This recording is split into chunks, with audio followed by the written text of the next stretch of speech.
Everyone has heard of the gold rush of 1849 in California that has changed and developed much of the western United States. Well, most of those deposits are now depleted, and many of those are ghost towns today. After having been in the gold industry for 19 years, I so often wished I could turn back time, back to an era in which gold could easily be found if sought. Now, you and I know that isn't possible, and nothing will bring back time, but I know of another gold rush that is happening today and may become far bigger than the one in California. This is in Guyana, located in the northeastern part of the South American continent. This country is the only English-speaking one on that continent. Guyana is just 3.5 hours from the Miami airport and serviced by 2 airlines daily.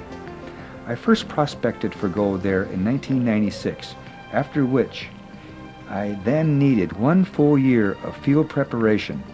This included road construction of 13 miles through dense jungle and 6 bridges to build to give logistical support for the prospecting venture. Most of this was done by chainsaws and hand labor. The road is done today, and I've been producing gold for about 6 months now through a system called land dredging. This is my story, and unlike most stories, this one contains something different. This one is backed by the gold receipt sales to the Guyana Gold Board in the Republic of Guyana. What you're about to see is most interesting and informative. Most people know very little about Guyana and can only identify it to Jim Jones years ago. Yes, this is where Jim Jones met his Waterloo, but it has no reflection on the people or the country itself. The fact of the matter is that gold and diamonds have been mined here for over 100 years in huge quantities, and most of the world has no idea or concept how much has been mined out each year. What I would like to do is to take you through step by step, briefly, of the prospecting procedures we've employed here and the results we've gotten. This is the land of which a gold mining company, which started production only 4.5 years ago, currently produces just under 1,000 ounces of gold per day. This is the land of the legendary El Dorado. Many still seek it, and only the bold will even have the opportunity to find it. Now, knowing we cannot turn back time, we're going to go back to the Guyana goldfields, where time hasn't changed in hundreds of years. The Industrial Revolution in gold mining has not hit this country as of yet, but is just about to begin. First, the land is cleared of any trees and organic vegetation. This is currently being done by chainsaws and hand cutlasses by the labor workforce. The next procedure is to bore a hole in the ground with water jets, passing all the slurry into a gravel pump. The pump then transfers the slurry to a sluice box, which separates out the gold and discharges the remaining gravel.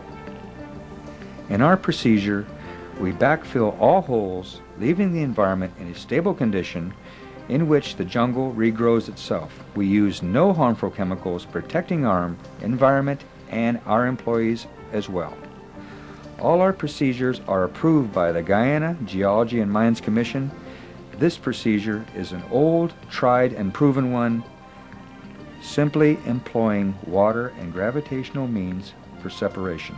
Of course, there are some improvements that we have added to this method, but they only enhance the recovery of the gold itself.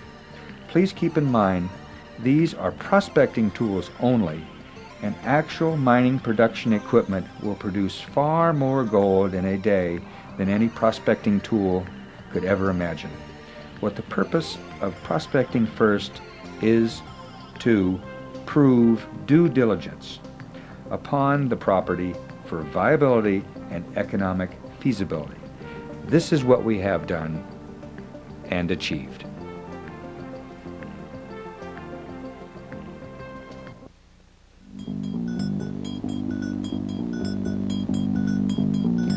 Now let's get into the procedures we are currently employing for the recovery of the gold itself. As you have just seen, the gold has been extracted from the slurry into the sluice box. Our next steps are to clean the box and the mats very carefully. This is done by beating the gold from the mats themselves. after which the gold concentrates are now screened into the wash box to remove any large rocks and remove all nuggets and chipped gold. Then now the larger gold has been removed, the finer gold concentrates are taken to the warrior for removal of the gold into a much more finer and condensed concentrate, a gold sponge. The sponge, along with all gold nuggets and chips, are weighed and recorded. The product is now ready for sale at the Guyana Gold Board, and payment is made in a matter of moments. The gold can also be bought to a licensed gold buyer, and after paying the small royalty to the Gold Board, the gold can be exported. The next item in which I would like to talk about is Phase 2. This will be simply employing mechanization to the system itself. By adding proper machinery, we'll now be able to process much more ground in a day's time and subsequently receive much more gold daily at a nominal operating cost. There is virtually little to none of industrial land mining currently in the country of Guyana. The ground is first removed of trees and organic vegetation by means of a bulldozer. Then the ground is now ready for processing. With the usage of an excavator, the material is now dug and placed into a grizzly. Following the schematic now will give you a better understanding of the process in entirety. Then material is now washed into a 4-deck screen, removing any large stones and breaking down most of the clay by water jets upon the material in the system.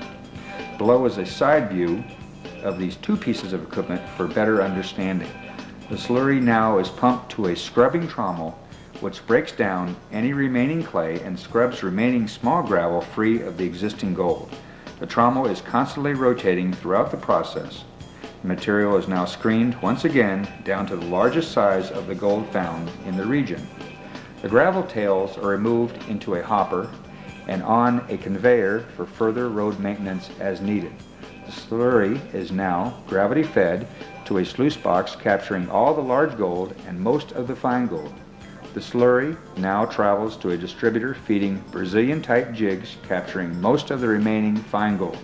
The slurry travels now to a centrifuge for removal of any ultra-fine gold and any remaining gold left behind.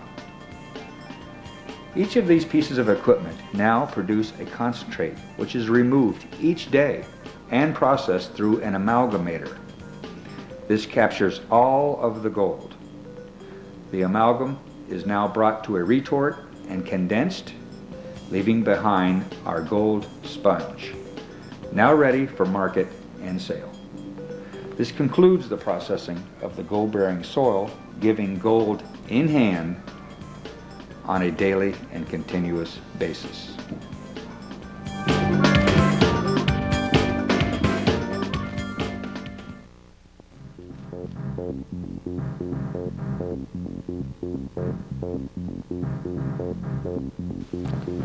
I would like to speak of our mineral claim in which we are presently working. This claim is 1,190 acres in the Oku Mountains. We are presently working on the land on both sides of Airwalk Creek. This work ground is about 100 feet on each side of the creek, and following the length with considering the meandering of the river is approximately 4 miles in length. Our prospecting team has made numerous pits further downstream, only to find the ground is of equal value to double in value in some areas.